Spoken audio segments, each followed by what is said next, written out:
কি বলেছে সমাকলন করো integration sec x dx by log of sec x plus tan x। Very important problem indefinite ইন্টিগ্রালের জন্য।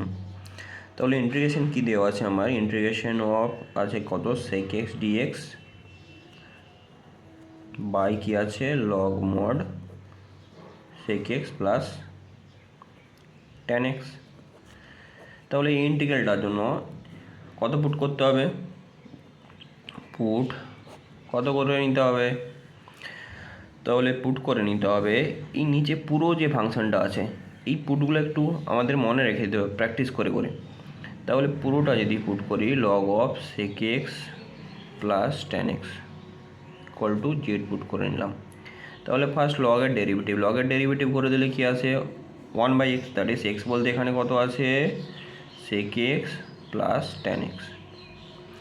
দেন কী হবে, ভেতরে ফাংশনের ডেরিভেটিভ হবে, চেন রুল অ্যাপ্লাই হবে। sec x এর জন্য কত আসে sec x tan x dx হতো, dx হোল বাইরে রেখে দেবো। tan x এর জন্য কত আসে sec square x whole dx রেখে দিলাম। এই সাইডের ডিফারেন্সিয়াল ডিজেড হবে। এখান থেকে কত কমন নিয়ে যাচ্ছে, ওপর থেকে sec x কমন নিয়ে যাচ্ছে, sec x কমন নিলাম, তাহলে থাকছে কত sec x প্লাস এখান থেকে sec x থাকছে, এখান থেকে tan x থাকছে, sec x dx equal to sec x plus tan x equal to dz। তাহলে এই টার্মটা sec x প্লাস tan xটা ক্যান্সেল হচ্ছে, sec x plus tan x cancel হয়ে গেলে আলটিমেটলি আমি কি পেলাম sec x dx equal to dz। তাহলে আমি sec x dx equal to dz পেয়ে গেলাম। তাহলে ইন্টিগ্রালটা গিভেন ইন্টিগ্রাল কত ছিল sec x dx, তাহলে sec x dxটা রিপ্লেস হবে কত দিয়ে, sec x dx এর ভ্যালুটাই কত dz, log of sec x plus tan x এটাই কত পুট করেছিলাম z, দ্যাট ইজ z। তাহলে এটা 1/x ফরম্যাটে আছে, 1/x এর ইন্টিগ্রেশন তো আমাদের সবার জানা আছে log z plus c, that is জেডের ভ্যালুটা পুট করতে হবে log of Z equal to কত পুট করেছিলাম log of sec x plus tan x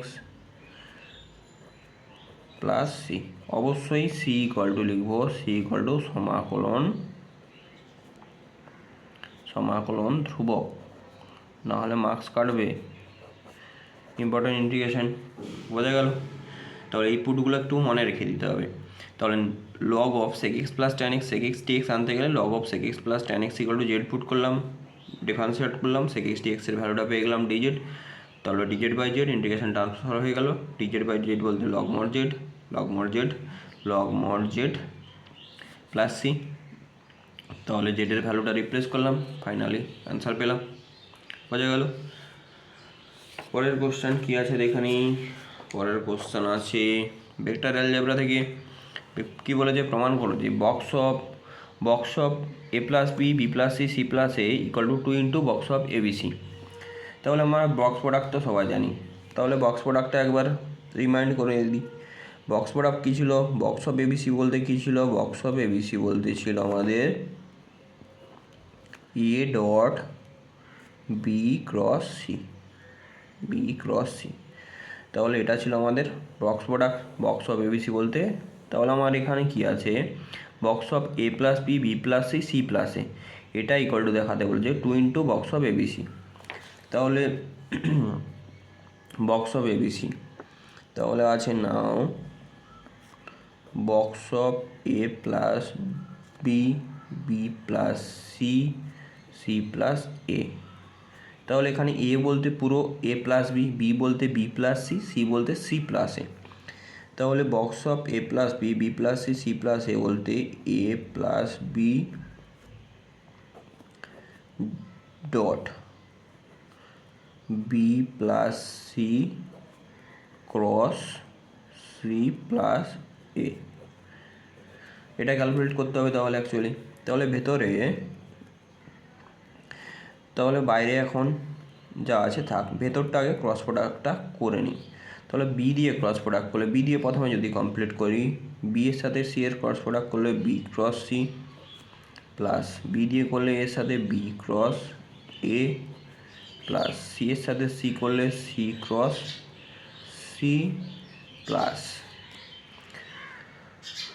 C এর সাথে এর করলে সি ক্রস এ। তাহলে আমাদের ক্রস প্রোডাক্টের তো প্রপার্টি আমাদের সবার জানা আছে, সেম ভেক্টর ক্রস প্রোডাক্টের ভ্যালু কত হয় 0, তাহলে আলটিমেটলি আমার এখানে থাকছে কি বাইরে যেটা আছে রেখে দিলাম এখন a plus B, B cross C plus B cross A, এটা তো 0 হয়ে গেছে, দ্যাট ইজ এখানে থাকছে সি ক্রস এ, এটা পেলাম। তাহলে আমার ক্রস প্রোডাক্টের কাজ কমপ্লিট। এরপর ডট প্রোডাক্ট করব। ডট প্রোডাক্ট এ দিয়ে প্রথমে যদি ডট প্রোডাক্ট করা হয়, এ দিয়ে এটার সাথে ডট প্রোডাক্ট, দ্যাট ইজ প্রথমটা পেলাম A dot B cross C. A dot B cross C বলতে কি box of A B C. পরেরটা A dot B cross A, that is box of A B A. A দিয়ে শেষ টার্মটার জন্য কত আসবে A dot C cross A, that is box of A C A plus A দিয়ে complete হলো। B দিয়ে সিমিলারলি বি দিয়ে B dot B cross C, B dot B cross C বলতেই box of B B C plus পরেরটা B dot B cross A, that is box of B B A. পরেরটা B dot C cross A plus B C A. আমাদের বক্সের property তো সবার জানা আছে, বক্সের ভেতরে যদি দুটো ভেক্টর আইডেন্টিক্যাল হয়ে যায় সেই বক্স ভ্যালু 0 হয়, দ্যাট ইজ ফার্স্ট বক্স কি আছে box of A B C. ঠিক আছে, এখানে দুটো ভেক্টর দ্যাট ইজ এ ভেক্টরটা আইডেন্টিক্যাল হয়ে গেছে, এই ভ্যালুটা 0। এখানে দুটো ভেক্টর আইডেন্টিক্যাল হয়ে গেছে, এই ভ্যালুটা 0। এখানে দুটো ভেক্টর আইডেন্টিক্যাল হয়ে গেছে, এই বক্স ভ্যালু 0। এখানে দুটো ভেক্টর আইডেন্টিক্যাল হয়ে গেছে, বক্স ভ্যালু 0 প্লাস পাচ্ছি কত থাকছে এখানে বক্স অফ বিসিএ। আবার আমরা কি জানি বক্সের প্রপার্টি কি জানি, box of A B c cyclic অর্ডারে রোটেট করে, বক্স অফ বিসিএ আর box of c a b তিনটে ভ্যালু ইকুয়াল হয়, তাহলে বক্স অফ বিসিএ ওটাকে কি আমরা কি লিখতে পারি বক্স অফ এবিসি লিখতে পারি। তাহলে A box of ABC plus box of এটাকেই লিখতে পারি box of ABC, box of ABC. তাহলে দুটো সেম টার্ম হয়ে গেছে, তাহলে এটাই 2 বক্স অফ এবিসি। বোঝা গেল, ভেরি ইম্পর্টেন্ট প্রবলেম। তাহলে box of A plus b plus a plus B B plus C C plus a equal to 2 into box of abc প্রমাণ করতে বলেছিল। সেটাই আমরা step by step just cross product করলাম, তারপর ডট প্রোডাক্ট করলাম, result পেয়ে গেলাম। তাহলে show box of A plus B B plus C C plus a equal to 2 into box of abc. Prove. বোঝা গেল ভেক্টর অ্যালজেব্রার জন্য ইম্পর্টেন্ট প্রবলেম। পরের কোশ্চেন কী আছে দেখে নিই। হ্যাঁ, ইনডেফিনিট ইন্টিগ্রাল কী দেওয়া আছে, integration of x plus cot x into cot square x dx integrate করতে বলেছে। তাহলে আমার ইন্টিগ্রেশন দেওয়া আছে x plus cot x cot square x dx. তাহলে আমাকে যদি কট স্কোয়ার এক্স ডিএক্স নিয়ে আসতে হয় আমাকে কত পুট করে নিতে হবে, পুট করে নিলাম x plus cot x equal to Z. তাহলে এক্স এক্স এক্সের ডিফারেন্সিয়াল তো 1 হয়ে গেছে, ডিএক্স হবে, ডিএক্সটা হোল বাইরে রাখবো, 1 লিখলাম।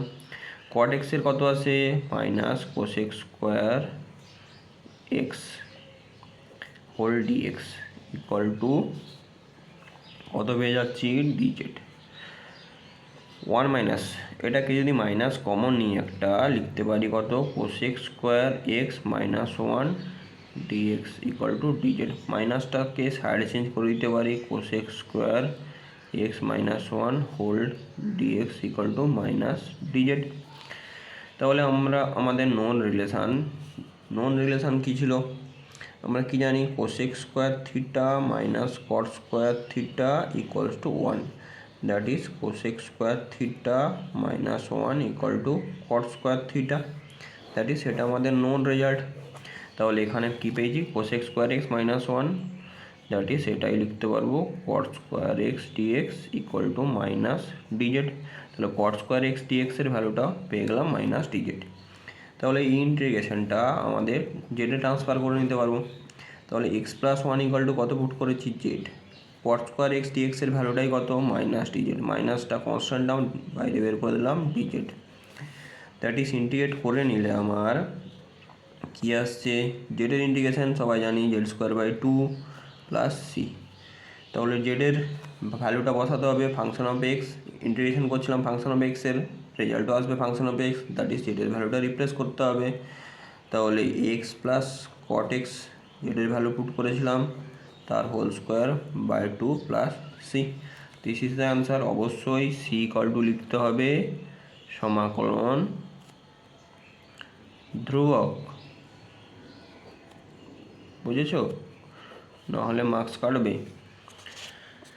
তাহলে জাস্ট কী করলাম, যদি আমরা পুট করে নিতে পারি ঠিকঠাক, তাহলে জাস্ট যেটা ছিল কট স্কোয়ার এক্স ডিএক্সের ভ্যালুটা পেয়ে গেলাম।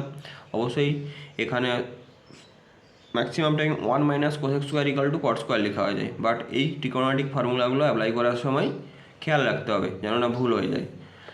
দেখিয়ে দিলাম আমি, cosec square minus cot square equal to one ছিল, cosec square minus one equal to cot square. তাহলে এটা ট্রান্সফার করে নিলাম, তাহলে মাইনাস একটা বাইরে বেরোলো, মাইনাস ইন্টিগ্রেশন হবে z dz, that is integrate করে নিলাম, ভ্যালু পেয়ে গেলাম minus of x plus cot এক্সের whole square by two C plus C, সিটা ইন্টিগ্রেটিং কনস্ট্যান্ট, সমাকলন ধ্রুবক, বোঝা গেল।